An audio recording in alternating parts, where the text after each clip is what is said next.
toutes et à tous, bienvenue sur la chaîne YouTube de Des Plumes et des Nombres. Alors, on regarde tout de suite l'énergie qui se cache derrière ce 29 octobre 2021. C'est le 8.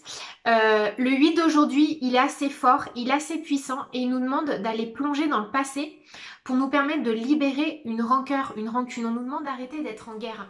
Le 8, c'est l'énergie de la violence, pas que, mais dans ses aspects les moins bien aspectés, on va dire.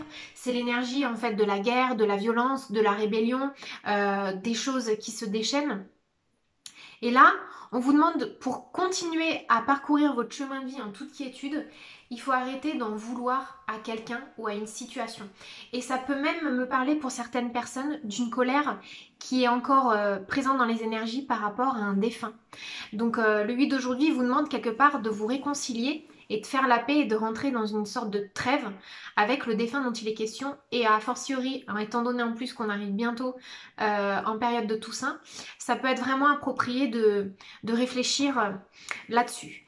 Alors on va regarder tout de suite ce que l'oracle des archanges nous dit à ce sujet. Et n'oubliez jamais, ça c'est important, c'est quelque chose que je souhaite vraiment mettre en lumière. Si vous avez eu un conflit avec quelqu'un et qu'il est reparti de l'autre côté, sachez que pour lui, il a accès au programme d'âme. En fait, il a accès aussi à son programme. Bah voilà, il a accès à son programme d'incarnation et il sait exactement le pourquoi du comment des problématiques que il ou elle a eu avec vous. Et donc, de son côté, il œuvre déjà pour transmuter ses énergies. Alors, c'est l'archange Azraël qui nous dit « Je suis là pour vous aider à lâcher prise quant à vos souffrances, alléger votre peine et guérir votre âme. Demandez mon aide. » Pardon. Vous voyez, j'ai fait un lapsus révélateur et ça nous parle d'aimer.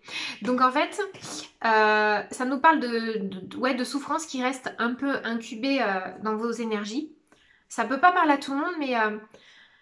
forcément, on a tous des situations de vie qui sont analogues. Donc, que ce soit avec quelqu'un de vivant ou ça peut même être une relation qu'on a enterrée mais la personne est toujours vivante, on vous demande de faire la paix en fait. Vraiment intérieurement avec vous-même et pour vous libérer, continuez à cheminer et plus être dans cette espèce de colère qui bloque le flux logique de votre évolution. Alors, je vais quand même tirer aussi une carte sur l'oracle des anges, Dorine Virtue. Bah voilà. Parce que ça me paraît assez important de mettre la lumière là-dessus. Alors ça nous parle de loi d'attraction. La loi d'attraction, c'est important parce que c'est l'énergie du 8 justement. J'avais fait un texte sur mon site internet, vous pouvez le retrouver.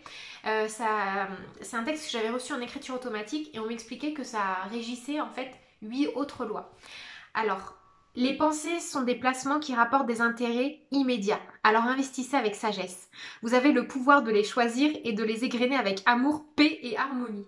À votre demande, nous harmoniserons avec joie vos énergies et celles des plus hautes fréquences.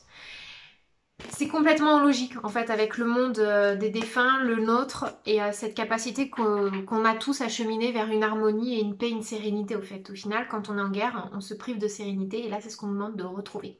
Voilà, je vous laisse réfléchir là-dessus, je vous dis à demain et je vous embrasse bien fort. Bye bye.